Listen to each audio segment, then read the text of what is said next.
Hola, ¿cómo están? Muy buenos días. Bienvenidos a 5 Días Real Estate, las 11 de la mañana en punto. Y ayer ya les adelantaba un poco sobre nuestro invitado de hoy. Un día hermoso, pero con bastante calor, 30 grados la temperatura del momento. Algo nublado en Asunción y Gran Asunción. Por ahora no hay probabilidades de tormentas el día de hoy. Esperemos que así también continúe el fin de semana, un fin de semana hermoso y sin agua. Bueno, ya jueves, para muchos un día también más relajante, más pensando en el fin de semana. Ya le doy la bienvenida a mi invitado de hoy, le agradecemos muchísimo que esté aquí con nosotros en piso, es un gusto, un honor que nos esté acompañando el director del Instituto Nacional de Estadísticas, el señor Iván Ojeda. ¿Cómo estás, Iván? Bienvenido, muchísimas gracias por venir. Muy buenos días, Florencia, un placer realmente estar acá en un medio tan relevante para la economía, porque ustedes son grandes difusores de datos económicos y de toda índole, que es un insumo fundamental para la toma de decisiones. Muchísimas gracias y realmente nosotros estamos súper expectantes de lo que nos puedas contar ahora. Sabemos que todo lo que se hizo en el censo 2022 de a poco se va a ir manifestando en el 2024, así que tendremos unos cuantos datos y me imagino que durante este año vamos a tener aún más. Antes de irnos hacia la parte de encuestas de hogares, me encantaría que nos cuentes un poco sobre este censo 2022, cuáles son las proyecciones y qué encontraron muy relevante o que haya llamado la atención de ustedes. Sí, realmente ha sido un logro importante que el Paraguay no haya interrumpido la serie histórica de censos. Hay una tradición de 70 años de censos en el Paraguay y esta fue su edición número 8 y el cuarto censo indígena también. Y realmente hay muchas cuestiones muy llamativas que estamos identificando en los primeros análisis. De hecho, que datos preliminares, que es una práctica que hacen todos los países, ya lo presentamos en el mes de agosto pasado. Y para el mes de junio vamos a estar presentando los datos finales del Censo Nacional de Población y Viviendas y el Censo Indígena, con una gran innovación. Florencia, por primera vez en el Paraguay vamos a inaugurar la Semana de la Estadística, que vamos a inaugurar con la presentación de los datos finales del censo. En esa semana vamos a tener la reunión de la Red Especializada de Estadísticas del Mercosur, porque hoy el Paraguay es presidente pro tempore del Mercosur, entonces nosotros también ejercemos la presidencia de la red y vamos a tener esa reunión. También vamos a hacer seminarios internacionales para entender un poquito cuáles son las nuevas tendencias, qué está pasando en la región, cómo nos fue a los países con los censos. Y en el Paraguay encontramos datos muy llamativos, pero digamos que son situaciones que se están dando en todo el mundo, Florencia. Por ejemplo, la fecundidad de las mujeres. La tasa global de fecundidad hoy en el Paraguay está alrededor de 2,3 hijos por mujer en edad fértil. ¿Edad fértil? De 15 a 49, promedio. Puede que menos, puede que más, pero en promedio es lo que se estudia. Florencia, quedaron muy atrás esos tiempos de nuestras abuelas, nuestras bisabuelas, donde tenían 5 más hijos, ¿verdad? Hoy están en un promedio de 2,3 en el caso del Paraguay. Países como Uruguay ya tienen un crecimiento mucho menor. Veíamos Chile, hoy está en una tasa de fecundidad ya que no llega a 2. Eso implica un envejecimiento muy rápido de la población.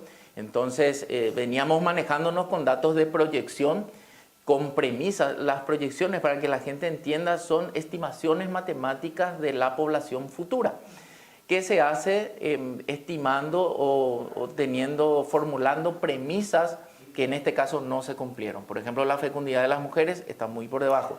¿Cuál fue la fecundidad, o sea, la proyección de fecundidad de mujeres en el 2012? Y estaban en torno a 3,8 más o menos. Ahí creo que ahí fue el problema, ¿verdad? Sí.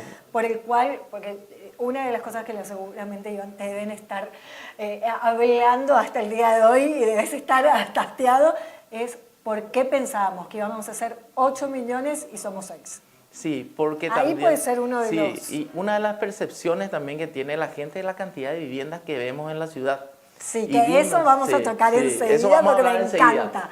Y otro tema interesante que vimos es que en estos 20 años, Florencia, mucha gente salió del país. En demografía se habla del saldo migratorio.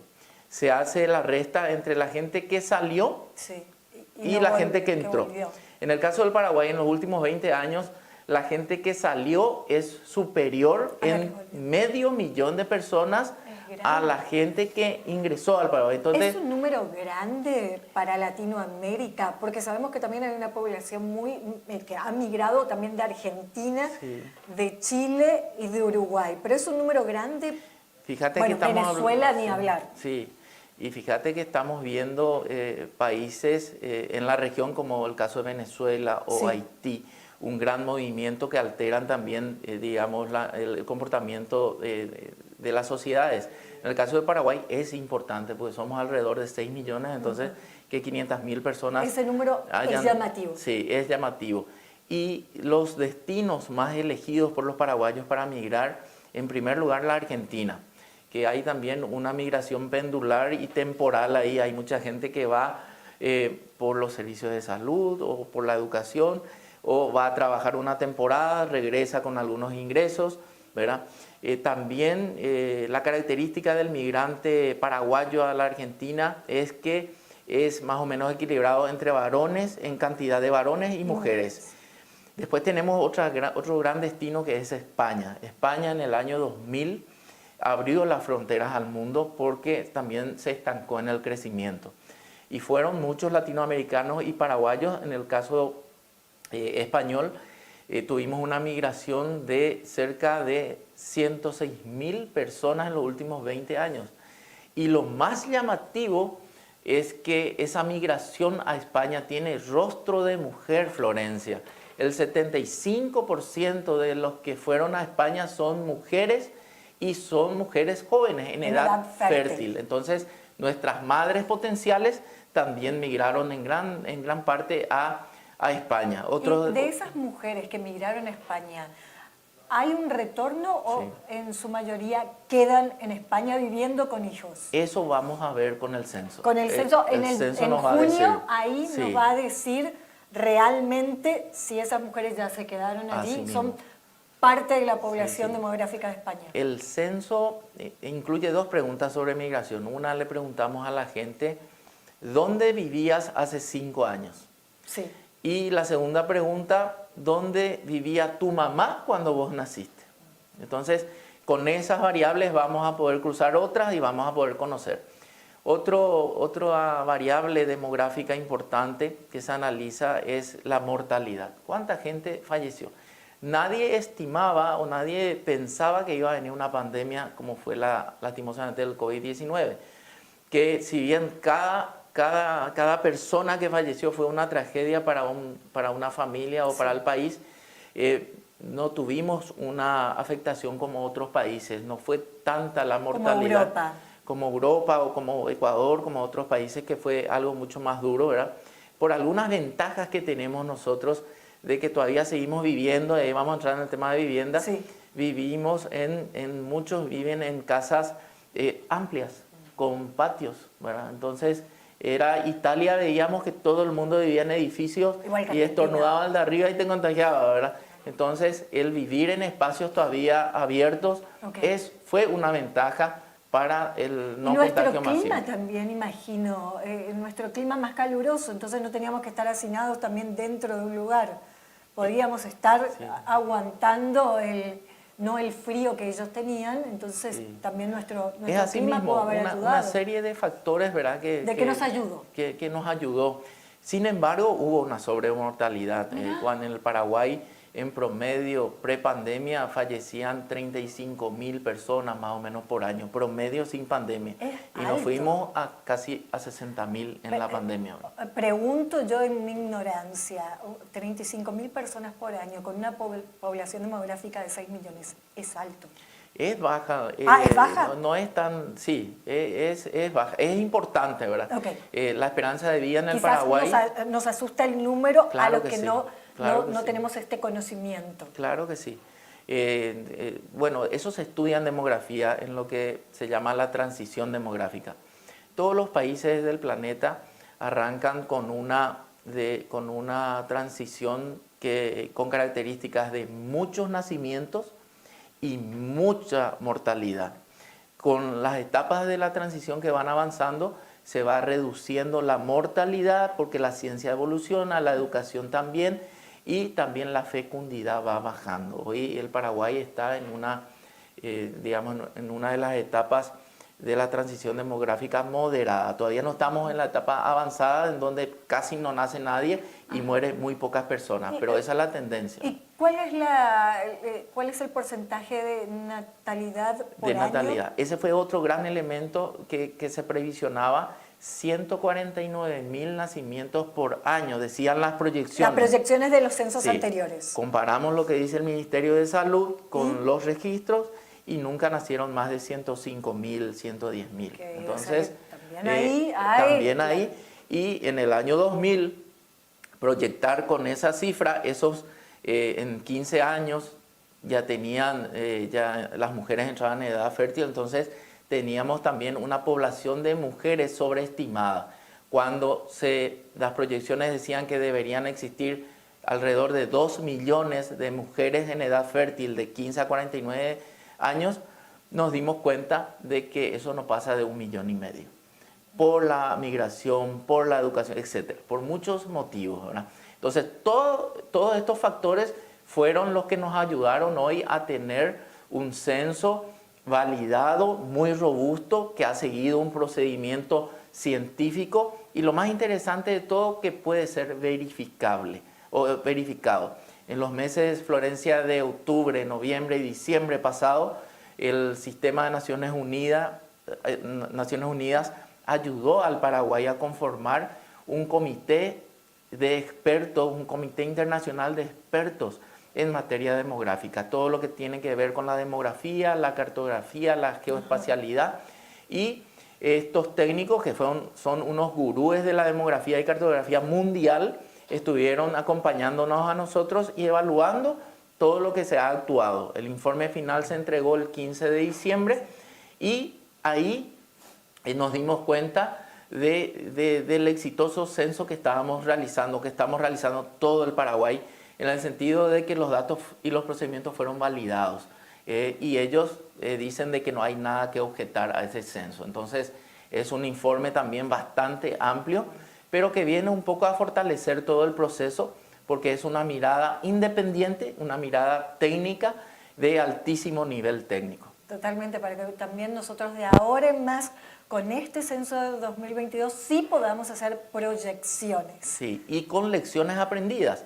Nosotros no podemos esperar 10 años para volver a hacer un censo y que nos diga nuevamente una película o la realidad o la fotografía. Tenemos que trabajar en nuestros registros administrativos, seguir en la mejora que está haciendo el Ministerio de Salud, por ejemplo, en sus registros administrativos de estadísticas vitales, claro, los que nacen, los que mueren, claro. También el Ministerio de Educación y Ciencias tiene la base de datos en el Registro Único del Estudiante, en donde hay gente de muy baja edad hasta máxima edad que ha estudiado en el sistema. Entonces, eso también tiene que ser fortalecido, porque un censo, es un operativo muy costoso y los registros administrativos ya tienen financiamiento. Para que la gente entienda, hablamos de registros administrativos cuando nos referimos a toda registración de hechos o observaciones que hace una institución pública con fines misionales o de control. Entonces, una cédula de identidad es un registro administrativo, una ficha social es un registro administrativo, pero eso tiene que tener el rigor científico, tiene que estar normalizado, estandarizado, para que podamos interactuar con nuestras bases de datos, ¿verdad? Entonces, ese es un desafío que hoy tenemos. Tiene que ser una red donde todos los ministerios puedan chequear los datos, cruzar los datos. Tiene que estar ya todo, como vos decís, en una nube. No podemos hacerlo más en papeles. Sí, la tendencia hoy de los rockstar en demografía, que son los nórdicos, ellos hacen censos basados ya en registro administrativo, ¿verdad? También el registro administrativo... También imagino que baja el valor del censo. Sí, el registro administrativo... No el valor... no, la calidad del análisis característico. No el valor del análisis, sino el valor de lo que podría costar. A eso voy, perdón. Mira, muy buen punto cuando Florencia hablas de cuánto cuesta el censo. Un censo de hecho como el que hicimos tiene un valor aproximado de $5, $5,5 por persona censada. Un censo basado en registros administrativos es menos de $1, es 0,70 centavos de dólar. Ahí está lo que se puede ahorrar censo a censo, y no solamente ahorrar de censo a censo, sino lo que se puede ahorrar en proyecciones de un Estado. Totalmente.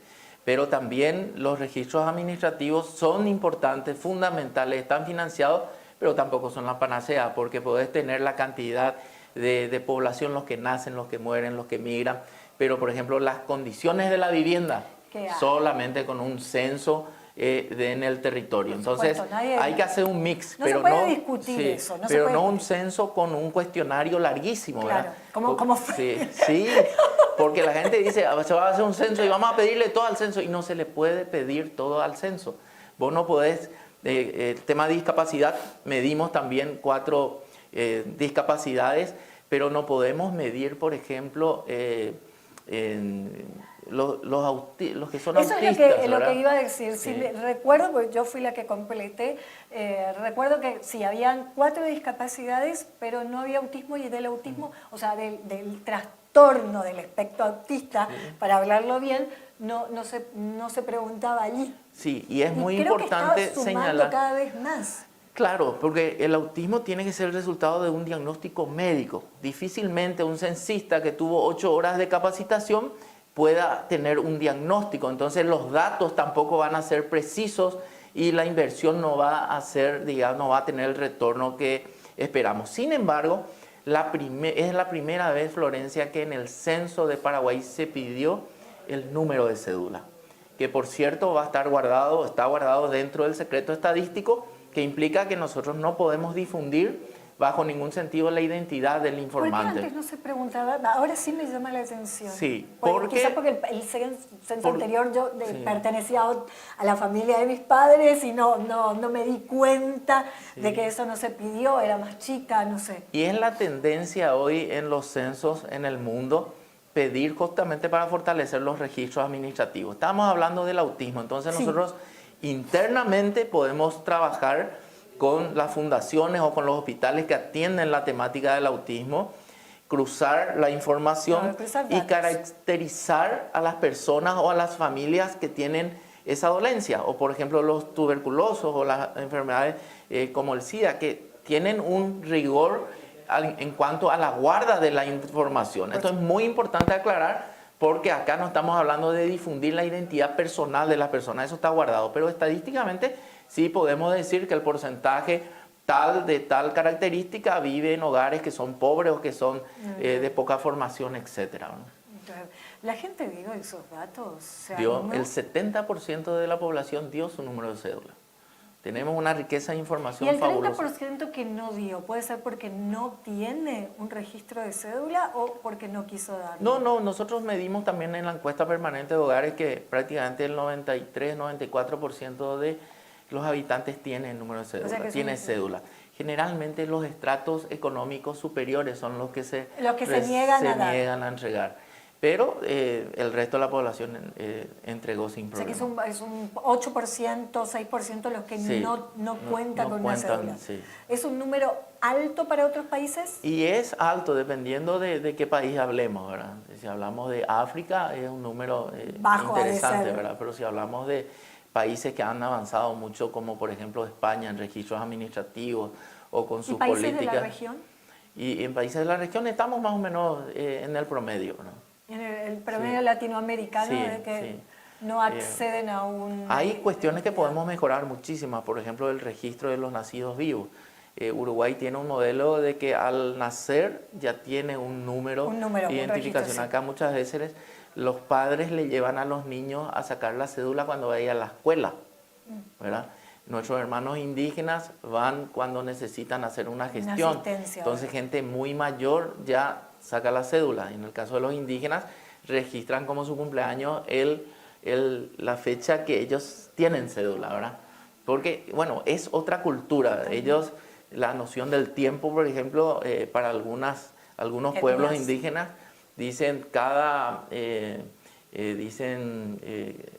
tacuarapotú, o sea, cada florecimiento de la tacuara que se da cada 6 años. Entonces, ese es el ciclo que ellos miden en cuanto al tiempo. Ciclos más amplios, dependiendo del pueblo. Pero tiene otras características, por eso el censo indígena que nosotros realizamos lo hicimos, digamos, siguiendo el convenio 169 de la OIT que habla de la salvaguarda a las comunidades tribales y pueblos indígenas, en donde tenemos que, en primer lugar, preguntarles a ellos si quieren o no quieren que les hagamos el censo. Eso se llama la consulta previa, libre e informada. A partir de ahí, entonces respetamos sus tiempos, sus signos, su cultura, su ritmo, y en este censo fue exitosísimo porque encontramos 140.000 hermanos indígenas y ellos, Florencia, fueron los censistas, ellos fueron los supervisores, ellos fueron parte de la estructura, nosotros ayudamos a coordinar, y acá hay que hacerle un gran homenaje al padre Bartomeu Meliá, que ya en el 2000 o un poquito antes él decía, se puede hacer el censo, se puede hacer. Él fue un antropólogo, ¿verdad? Imagínate, formado en Europa. Lastimosamente ya lo perdimos a él, pero es siempre importante recordar que hoy hemos llegado a estos niveles de calidad gracias a personas como él y a muchísimas otras personas que han aportado mucho a la ciencia, a la antropología, Chasesardi también. Entonces hay mucha gente muy relevante que entra en un territorio, porque debería nombrarle a todos, ¿verdad? Pero independientemente de eso, te comento de que este censo indígena también se pudo traducir a 12 lenguas indígenas, y eso permitió que sea más entendido, ¿verdad? Claro, y accesible a todos. Más accesible. El Paraguay tiene 5 familias lingüísticas, pero esas familias lingüísticas se vuelven a separar en dialectos.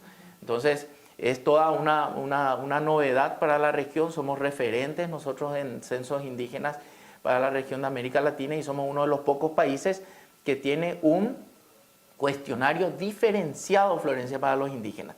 No es el mismo que usamos para el censo nacional, porque le preguntamos a qué pueblo corresponde, con qué pueblo se identifica, le preguntamos si tiene armas, si es que cazó, si es que pescó, y si lo que, digamos, cazó es para la venta o es para autoconsumo. Le preguntamos cuestiones sobre el hacinamiento, la vivienda. Entonces es un cuestionario diferenciado, porque ellos también están viviendo mayoritariamente en sus propias comunidades, en sus propias aldeas. Es así que este censo, con la participación de nuestros hermanos indígenas, también tuvo muchísimo suceso, y ya presentamos datos preliminares y finales en 3 comunidades. Fuimos a Filadelfia con todos los líderes de la zona, del Chaco fuimos a Coronel Oviedo con toda la zona de la región oriental, y en Asunción también presentamos ya las comunidades que están cerca. Qué lindo, me encanta la pasión con la que estás también explicándonos eso. Y ahora vamos con la pasión nuestra, porque queremos saber sobre las encuestas de hogares. Me imagino que muchos desarrolladores y constructores habrán prendido las luces cuando salieron estos números del censo, porque nos llamó la atención que más del 82% de las familias encuestadas viven en hogares propios, en casas propias, lo que no significa de que no necesitan una nueva casa, porque por ahí, por supuesto, son familias de padre, madre, abuelos, hijos ya en edad de tener su propia casa. Pero ese número les llamó la atención, o pensaban de que era más o menos. Sí, vamos a aclarar que los datos que vamos a hablar ahora son a partir de la encuesta permanente de hogares. Y sí, la población que vive en viviendas declaradas como propias es el 82% de la población, cerca de 4.8 millones de habitantes, lo que no implica que todos sean propietarios, porque en esa cifra estamos incluyendo a todo el núcleo familiar. También es importante precisar que cuando hablamos de vivienda, hablamos de el edificio, hablamos de la construcción física que aloja a una familia. Claro, pero pueden ser terrenos que están en estado de sucesión, así terrenos mismo, tomados del Estado, terrenos dados por el Estado también. Totalmente. Y no solamente eso, sino que puede ser un terreno cedido por la familia. Esto vemos mucho en el interior, en donde los territorios son más amplios. Entonces, acá también se ve que construyen en el fondo. En el fondo construyen, entonces generan una nueva vivienda que se considera como propia, pero el terreno no es propio. Por lo que vos mencionabas, hay también en menor cantidad, pero hay gente que ha construido en terrenos fiscales, en terrenos municipales.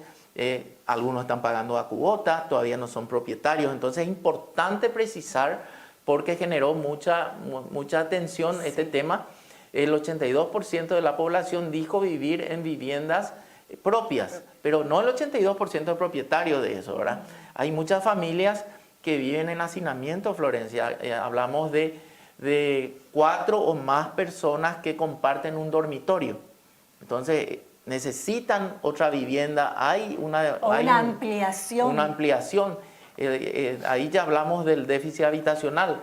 El déficit habitacional puede ser cuantitativo o cualitativo, ¿verdad? Cuantitativo, cuando le falta vivienda a la gente, se estima según la EPH. Esto vamos a afinar muchísimo con el censo, pero tenemos más o menos 150.000 viviendas necesarias hoy en cantidad, pero cerca de 1 millón de viviendas tienen un déficit cualitativo. Espera, 150.000 viviendas faltan. Sí, aproximadamente. Faltan aproximadamente en el país, sí, no en la Asunción y Gran Asunción. 150.000 viviendas faltan en el país, pero además hay una falta de calidad de vivienda. Sí, que cerca de 1 millón de viviendas son las que necesitan, por ejemplo, un dormitorio nuevo, o no tienen baño moderno, siguen usando letrinas, o no tienen acceso a agua potable por cañería, o no tiene cámara séptica, o no tiene alcantarillado sanitario, o no tiene un lugar donde cocinar dignamente. Entonces, esto es todo déficit cualitativo. El déficit cualitativo debe ser 1 millón de viviendas, porque ahí sí quiero tomarme un poquitito más de tiempo. ¿Es en base a clase baja o también entra la clase media? Porque clase alta ahí no entra cuando es, no, me falta un cuarto, yo lo hago si es clase alta. Bueno, la clasificación por clases nosotros no la usamos, el Banco Mundial es el que utiliza eso. Lo que nosotros hacemos es la estratificación socioeconómica, que habla de las necesidades básicas insatisfechas que puede tener un hogar, que son carencias, Florencia, en materia de salud, educación, vivienda y empleo. Pero entonces sí podríamos decir que son clase baja. Siempre el estrato inferior son las que tienen más carencias. Y vamos a tener un mapeo del territorio por agregación de 60 a 100 viviendas, o sea, una desagregación por estrato socioeconómico o por estrato de necesidades básicas insatisfechas a nivel de departamento, distrito, barrio, e inclusive vamos a tener agregado de 3, 4 manzanas. Entonces, eso va a ser en junio. Eso va a ser a finales de año, cuando estudiemos todas las temáticas. En junio lo que vamos a hacer es presentar datos finales. Los datos finales. Entonces, el déficit habitacional va a ser una de las principales temáticas que van a ser investigadas por investigadores que nosotros vamos a hacer un llamado, vamos a contratar a los expertos, y a final de año vamos a saber el déficit habitacional, cuantitativo, cualitativo, y vamos a visibilizar eso por territorio. Y ahí te cuento otra novedad. El Instituto Nacional de Estadística inauguró un nuevo tiempo en materia de difusión, inaugurando o lanzando el portal geoestadístico, que es una plataforma en línea de acceso gratuito donde los usuarios pueden ingresar y visibilizar la información estadística con su contrapartida geoespacial. Podés ver, por ejemplo, dónde están las viviendas, obviamente anonimizadas, en el territorio. Todo tenemos georreferenciado, podemos ver los servicios de salud, educación, públicos, privados. Podemos ver dónde están las comisarías, subcomisarías, dónde están las antenas de telecomunicación, dónde están los tanques de agua comunitarios, las redes de las vías de acceso, las rutas por materialidad, dónde está asfaltado, dónde está en terraplén, dónde está empedrado, etc. Esto y mucho más. También vamos a disponibilizar ahí lo que tiene que ver con el Directorio General de Empresas. El INE tiene un directorio que surge a partir del censo económico que se hizo ya varios años atrás, en donde actualizamos 50.000 empresas por año y actualizamos, y ahí están las que están activas y son formales, son cerca de 267.000. Hay muchísima informalidad también. Sí, imagino que en el censo lo han notado también. Sí, el censo realmente no mide informalidad, pero sí en la encuesta, Florencia, podemos afirmar que vivimos en un país con una informalidad del 63%, ¿verdad? Para que la gente entienda de qué hablamos cuando hablamos de informalidad. Una persona dependiente que no paga IPS, en términos sencillos. Claro. O una persona independiente que no tiene RUC, ¿verdad? Que tiene un emprendimiento, pero él no tiene RUC. Entonces, pero este es un mal endémico, digamos, en América Latina y el Caribe, en donde en promedio hay una informalidad del 55%. Los que están pero nosotros bien, tenemos el 69. Nosotros estamos en 63. 63 actualmente, ¿verdad? Eso fluctúa también. Arriba del promedio. Estamos por arriba del promedio. Países como Uruguay o como Chile están en torno al 20% de informalidad. Tiene mucho que ver también con la cultura, con las leyes, etcétera, etcétera. Entonces, pero son desafíos que tenemos todavía como país. También son países chicos, pero nosotros somos un país chico. Sí. Que podríamos estar más hacia ellos que hacia otros países que tienen esa informalidad. Sí, es así mismo, ¿verdad? Hay muchos factores que influyen en esto, pero sigue siendo un desafío importante para nuestro país. Anoté algunos datos hablando de lo que le encanta al desarrollador y al inversor sobre todo, el alquiler. El alquiler de la población, o sea, la población censada, el 9.2% de esa población vive en alquiler, lo que representa más de 500.000 de personas. Viviendo en alquiler. En alquiler, pero no significa que no sean familias todavía que viven bajo un mismo techo y que podrían estar separadas de alquiler. Sí, Florencia, lo dijiste muy bien, la población que vive en viviendas alquiladas, más de medio millón. No significa que sean más de 500.000 viviendas. Exactamente, ¿verdad? Entonces, el alquiler también es una característica de zonas urbanas más que rurales, ¿verdad? Hay una concentración o sea, del total de viviendas en zonas urbanas, el 17% es alquiler. Y en la zona rural, un 2,5%. Es pequeño. Es menor, ¿verdad? Y también los alquileres, la encuesta nos permite conocer acerca de los alquileres, cuánto cuesta alquilar en Paraguay. ¿Cuánto cuesta alquilar en Paraguay, ¿verdad? Entonces, tenemos que asumir de que hay cerca de 185.000 viviendas de alquiler, ¿verdad? De las cuales el 19% paga menos de 500.000 guaraníes. El 40% paga entre 500 y casi 1.000.000 de guaraníes. El 28% paga entre 1 millón y casi 2 millones de guaraníes. Y por encima de 2 millones hasta casi 3 millones, 7%. Y finalmente más de 3 millones, el 4%. Entonces, en síntesis, podemos afirmar con estos datos de que... ¿4% solamente paga más de 3 millones en todo el Paraguay? Sí, sí. O, bueno, región urbana. No, todo el Paraguay, esto es el promedio nacional. Con el censo vamos a tener esto mucho más fino. Y estamos hablando de una encuesta permanente a hogares. Entonces, esto puede fluctuar un poquito, pero ya no va a ir muy lejos, ¿verdad? Pero hay un dato llamativo. El 87% de los que pagan alquiler no pagan más de 2 millones. Eso sí es muy llamativo porque todos los desarrollos nuevos están por encima de los 2 millones los alquileres. Son muy pocos los que tienen un alquiler de 1,5 millones. Y eso sí llama mucho la atención para los inversores extranjeros, porque si estoy comprando un departamento de $130.000, es la media, desde $60.000 a $130.000, o sea, no lo puedo alquilar en menos de $1.000. Y eso tiene mucho que ver con las características de la habitación o digamos de dónde vive la gente, ¿verdad? Mucha gente quizás no puede acceder a una vivienda propia, entonces el familiar le tiene viviendo con ellos o le cedió un terrenito, construyeron ahí, o otra gente invadió lo que vimos ahora en la finca 916, ¿verdad? Entonces mucha gente se va a terrenos del Estado, terrenos fiscales y va viendo. Hay políticas públicas. Nosotros el día lunes vamos a estar con el ministro Baruja, que está muy interesado en todo esto que se está dando a conocer, y de hecho es que ya tenemos mesa técnica con el Ministerio del Urbanismo y compartimos toda esta información para que ellos también tengan una fuente más de información que pueden combinar con sus registros administrativos. El Ministerio del Urbanismo tiene mucha información en materia de sistemas habitacionales, pero ellos están muy ávidos también de contar con toda la información detallada.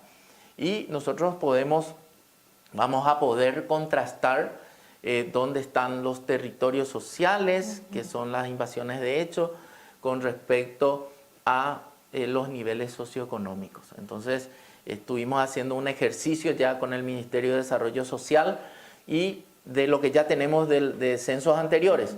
Y prácticamente la mayoría, si no todos los territorios sociales están en donde hace 10 o 15 años estaban los estratos socioeconómicos menores, ¿verdad? Entonces, es una coincidencia que se está dando, ¿verdad?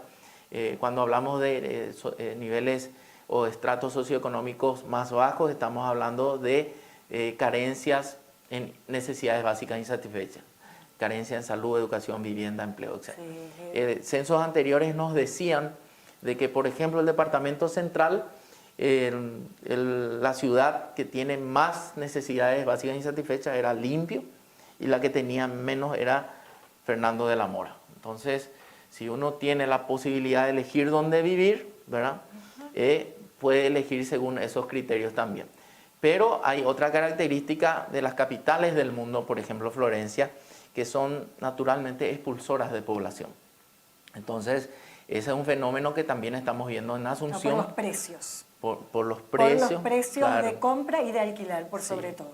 Totalmente. Y una familia que tiene una vivienda en Asunción puede vender a un buen precio y irse a Capiatá o a Luque y tener una vivienda de mucha más calidad.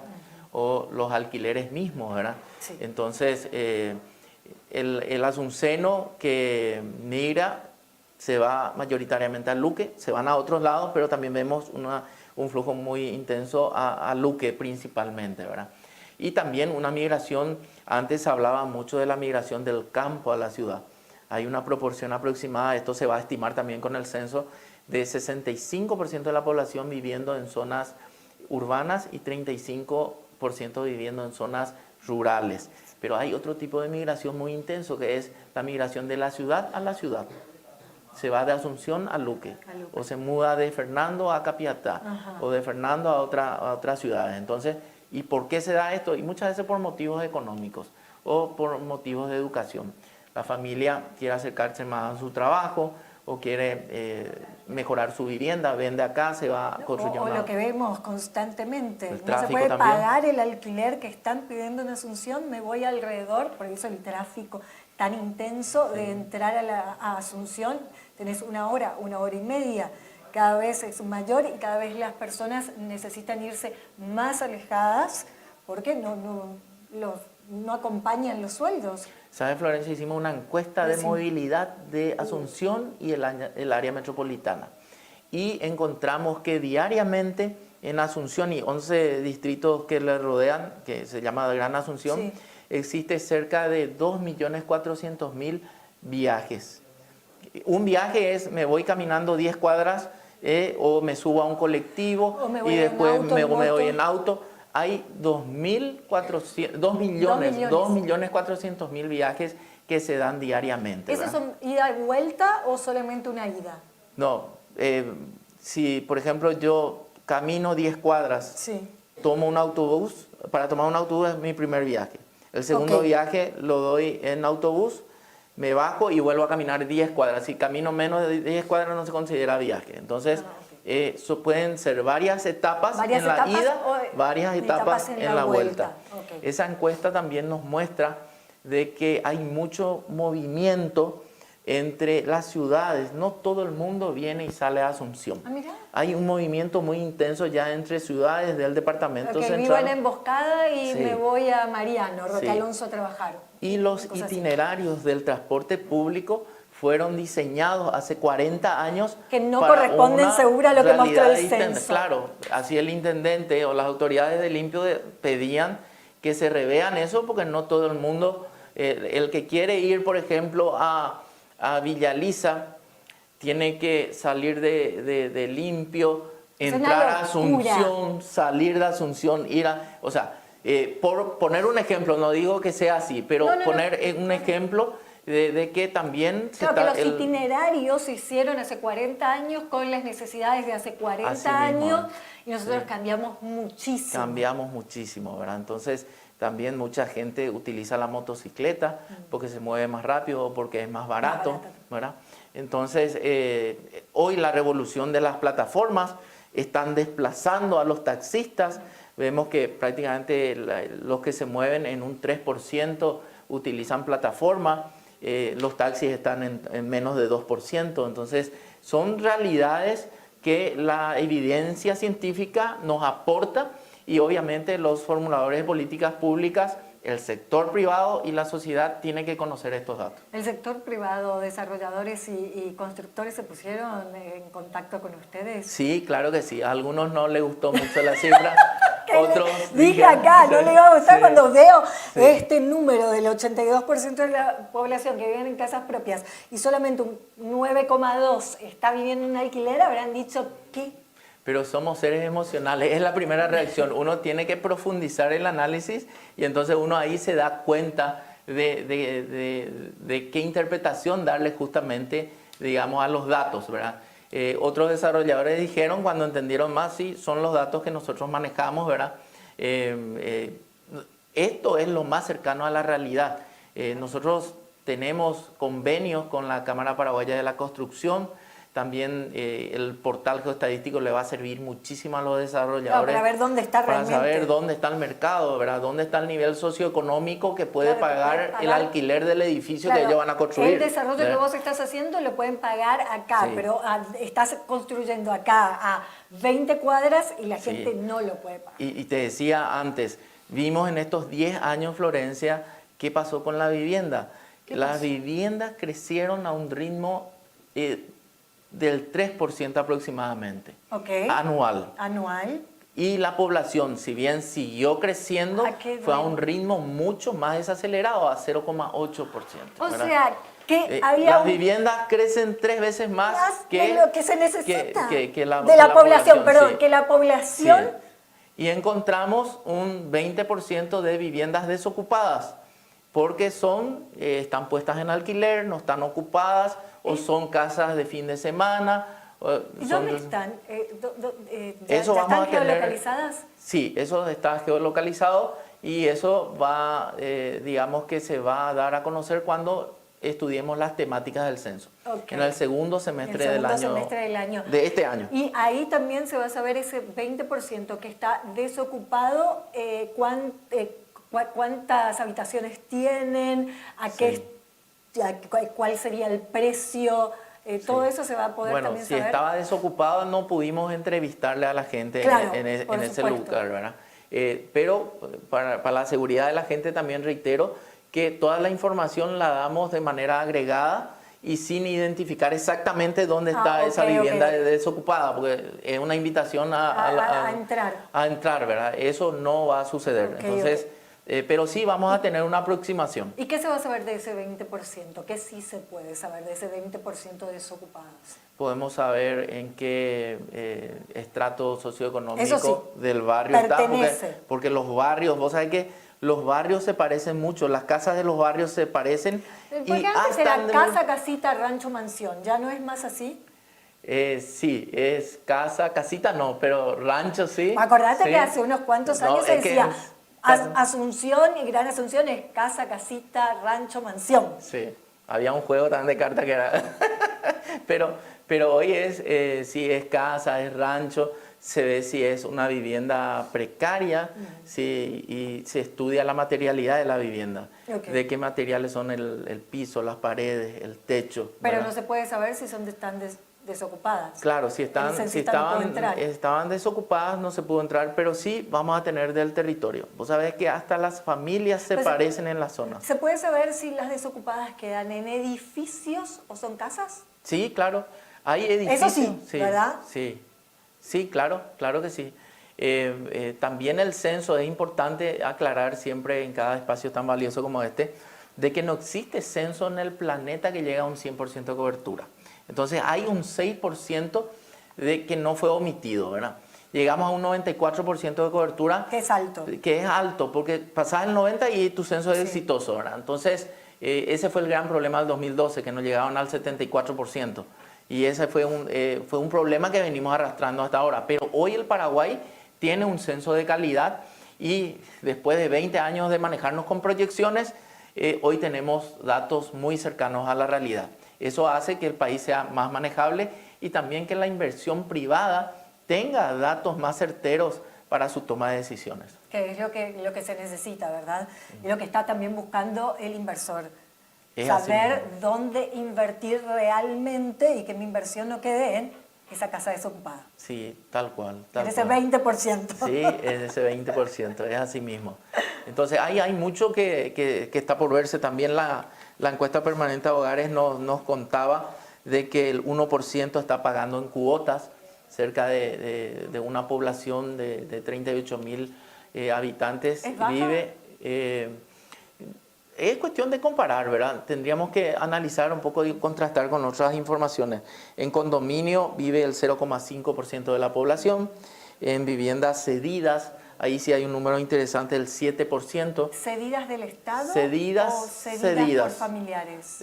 No podemos hacer esa agregación en la encuesta, pero sí en el censo sí nos va a aportar. Pero hoy sabemos que existe una población aproximada de más de 400.000 personas que viven en viviendas cedidas y ocupadas, de hecho, muy poquito, 0,2%. Entonces, estos son datos que surgen siempre de la encuesta permanente a hogares, una encuesta que se realiza durante todo el año, llega a 21.000 hogares con cortes trimestrales. Esta encuesta es la que mide mercado laboral, mide también situación de pobreza monetaria, pobreza multidimensional, condiciones de vida en temas de salud, de educación, vivienda que estamos hablando ahora, uso de tecnología, etc. Iván, realmente te agradezco, creo que fue la nota más larga que hice en el canal, sinceramente, creo que sí, vas para el récord. Te agradezco muchísimo tu visita, me encantaría que apenas tengas más datos de las viviendas, sobre todo lo que nos estabas diciendo que hacia fin de año van a estar, que vuelvas al programa y que nos des un mayor pantallazo de todo lo que nos diste ahí. Y no solamente eso, quiero que estés presente con tu equipo de comunicación en la Semana de la Estadística. Por favor, acordate de nosotros. Sí, claro que sí. Acordate de que nos llegue la invitación y allí vamos a estar. Con mucho gusto. Mira, el agradecido soy yo, en nombre del Instituto Nacional de Estadística. En este momento hay encuestadores que están tocando las manos. Sí, la encuesta permanente de hogares arrancó en esta semana. Hay que abrirle. Entonces hay que abrirle, pero también es importante mencionar que chequeemos la identidad. Ellos tienen un chaleco azul, tienen una credencial con un código QR. Los que quieran pueden verificar la identidad. Eso le lleva a la página web y ver la identidad.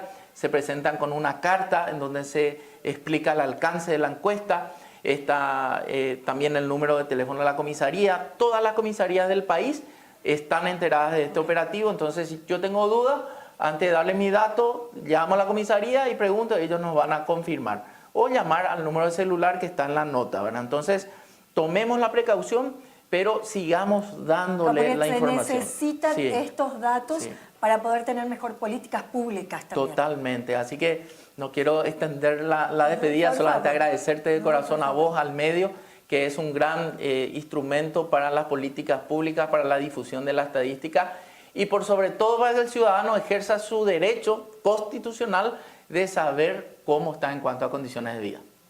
Iván, agradecida, pero infinitamente por tu presencia. Gracias a vos. Gracias. Nos volvemos a ver entonces. Seguro que sí. Bueno, la verdad, apasionada con esta nota y todos los datos que nos han dejado y arrojado con este censo 2022. Nos volvemos a encontrar mañana a las 11 de la mañana, pero continúen con 5 Días Televisión porque hay mucho más para ver. Chau, chau.